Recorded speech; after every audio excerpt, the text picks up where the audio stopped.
Microplastics impair immune cells by clogging critical pathways within the body's defense system.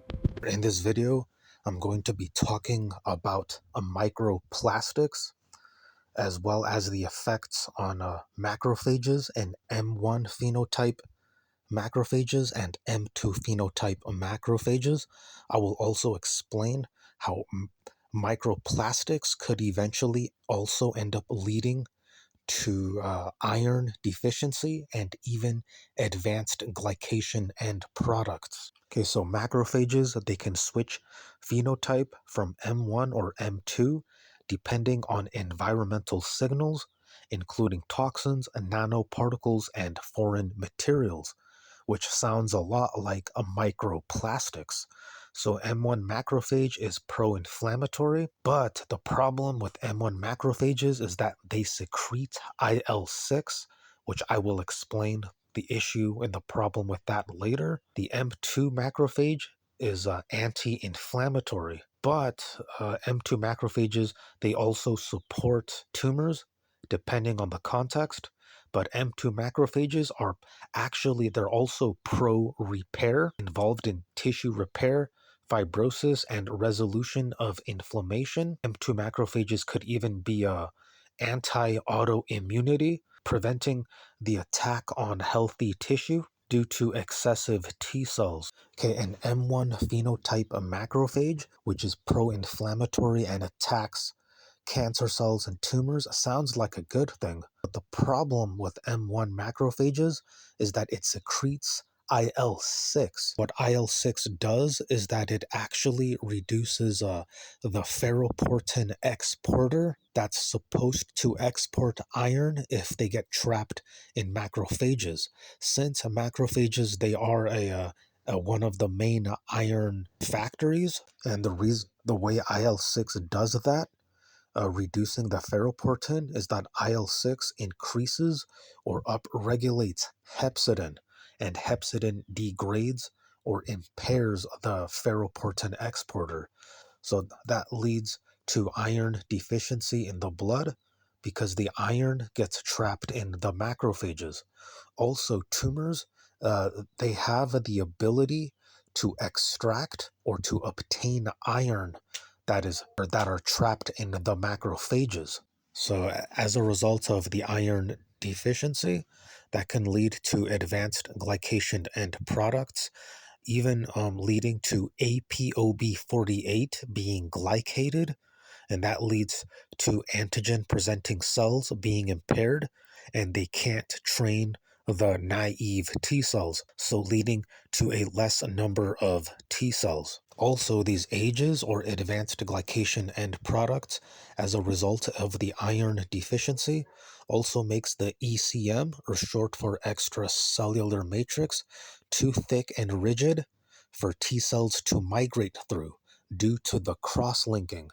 So the way iron deficiency causes that is because of no iron for vitamin A, and then vitamin A cannot allow the parietal cells to make intrinsic factor for vitamin B12, therefore vitamin B12 deficiency leading to low glutathione. No glutathione means there is no glutathione to help reduce the ages, therefore an accumulation of advanced glycation end products. Okay, now on to microplastics, which are tiny plastic particles like 5 mm that humans can ingest, inhale, or absorb through skin, or even through like BPA bottles and pop cans and soda cans. So these can be absorbed pollutants, and they can activate immune responses. In studies in cell cultures and animal models show that microplastics can cause chronic low-grade inflammation, and it does have an effect on M1 phenotypes that microplastics, they often promote M1 phenotype polarization, therefore an upregulation of pro-inflammatory cytokines, including the IL-6 that I was talking about earlier. So other issues with the microplastics, besides upregulating IL-6 and then causing iron deficiency, is that microplastics also increase reactive oxygen species and nitric oxide.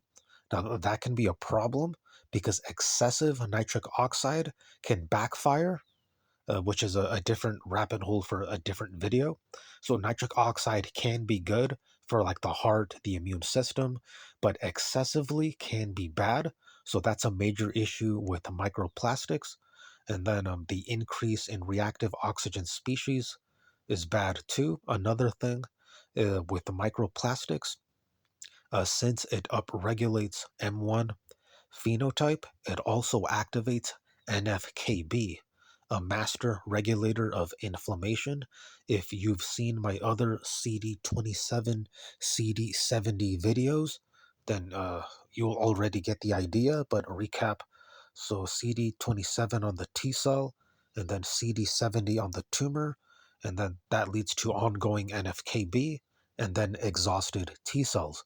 So microplastics could possibly actually exacerbate that negative effect of leading to exhausted T cells. Okay, so microplastics, they also suppress M2 phenotype polarization, which means that the M2 does not protect the tumor, but there is a problem with suppressed M2 phenotype is reduced IL-10 and also reduced TGF beta, which can have other issues as well.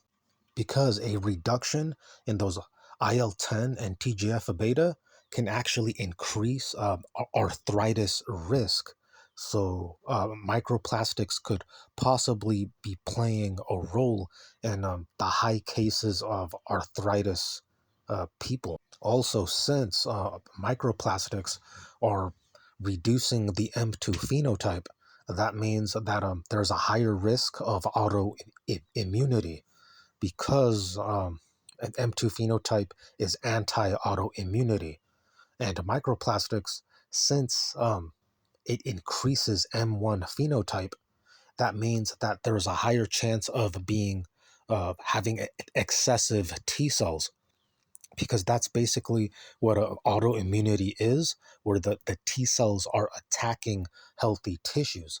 But M2 phenotype is supposed to prevent that.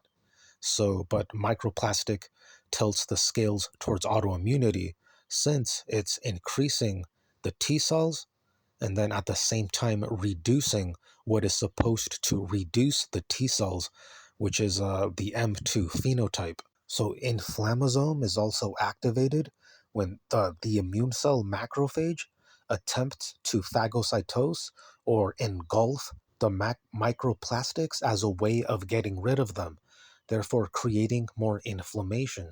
And another major problem with microplastics, especially chronic exposure, is that it increases the risk of gut inflammation. What that could lead to is vitamin deficiencies, as well as the vitamin transporters responsible for the vitamins, because gut inflammation reduces the tight gut junction proteins occludin, claudin, and zonula. If those are loosened or reduced, then that also leads to a leaky gut and then impaired vitamin absorption and transport. Okay, so quick recap. M1 phenotype macrophages are upregulated by microplastics, therefore increasing IL-6. That increases hepcidin. Hepcidin downgrades or deregulates ferroportin exporter, causing iron to be trapped in macrophages, leading to iron deficiency. Also, tumors can obtain and extract iron for metastasis.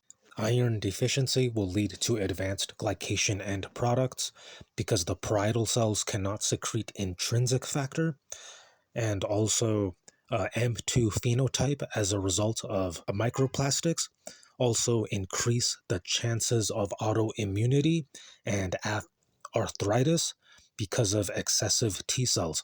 So that's it for the video. If you want more future videos, then like, comment, share, and subscribe, and keep it locked in here on my channel, and I'll see you next time.